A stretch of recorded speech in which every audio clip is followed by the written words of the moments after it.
अस्सलामुअलैकुम, मेरा नाम है अनस इरशाद और आप देख रहे हैं अनस डिजिटल न्यूज़। अगर आपने मेरे चैनल को अभी तक सब्सक्राइब नहीं किया तो मेरे चैनल को सब्सक्राइब कर लें ताकि मेरी आने वाली वीडियो आप तक पहुंचती रहे, आपको मिलती रहे।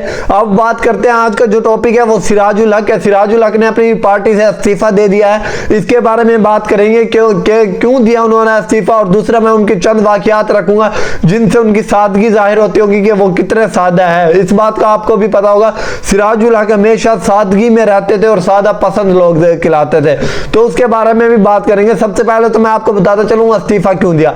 तो इस्तीफा देने की सबसे बड़ी वजह सामने आई है वो इलेक्शन 2024 में नाकामी थी, जो सिराजुल हक को एक सीट भी ना मिल सकी तो सिराजुल हक वाली पार्टी को, तो उन्होंने कहा कि मैं इस ओहदे पे रह नहीं सकता अब किसी और को बारी मिलनी चाहिए, तो उन्होंने इसको इस्तीफा दे दिया। और सबसे ज्यादा काम करने वाली जमात अगर देखी जाए तो जमात इस्लामी है। जब भी सलाब आया, कुछ भी आया, जमात इस्लामी सबसे आगे थी। ये हमारे सबको पता है, आप सबको, कि जमात इस्लामी ने कराची में काम किया, मगर अवाम ने उन्हें वोट नहीं दिया।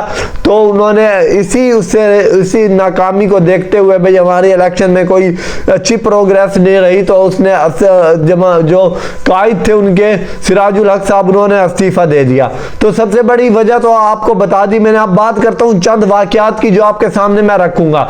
उनमें से एक वाकयात तो उनकी टेढ़ी टोपी का बड़ा मशहूर वाकया कि उन्होंने टेढ़ी टोपी क्यों रखते हैं। एक सहाफी ने सवाल किया कि आप टेढ़ी टोपी क्यों रखते हैं, या आपको आदत है या आप वैसे रखते हैं। तो उन्होंने कहा कि मेरी वालिदा ने मुझे नसीहत की थी कि बेटा हमेशा सर झुका के चलना, कभी जमीन पे एड़ी मार के ना चलना। और हमेशा वो साहब ये भी बताते थे कि मेरी वालिदा ने कहा था हमेशा सबसे अच्छे तरीके से बात करना, तो कभी गरूर में ना आना।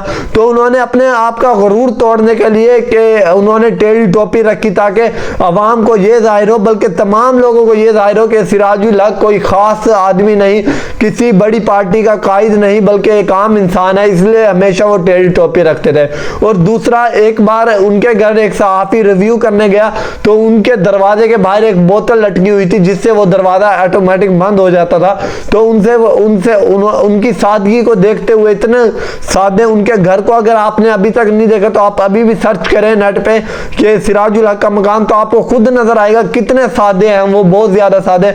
उन्होंने इस्तीफा दिया। एक बड़ी दुख की बात भी है कि सिराजुल हक जैसे एक सादा पसंद इंसान ने इस्तीफा दिया, जिसने बड़ा काम किया, बड़ा अच्छा इक़्तिदार संभाल रखा था अपनी पार्टी का, मगर इलेक्शन की नाकामी की वजह से उन्होंने इस्तीफा दे दिया। हमेशा उन्होंने एक सादा, हमने उसे देखा कभी मीडिया पे आके गलत बात उन्होंने कभी भी नहीं कही, और हमेशा कभी भी ऐसी बात नहीं कही जिससे किसी दूसरे को तकलीफ हो। तो अब कोई और कायदा आ जाएगा इसका, तो हम दुआ करते हैं इंशाल्लाह अल्लाह ताला सिराजुल हक के साहब के लिए आगे आसानियां पैदा करे। अब तक मेरी वीडियो इतनी, इंशाल्लाह अगली वीडियो में मुलाकात होती है। अल्लाह हाफिज़।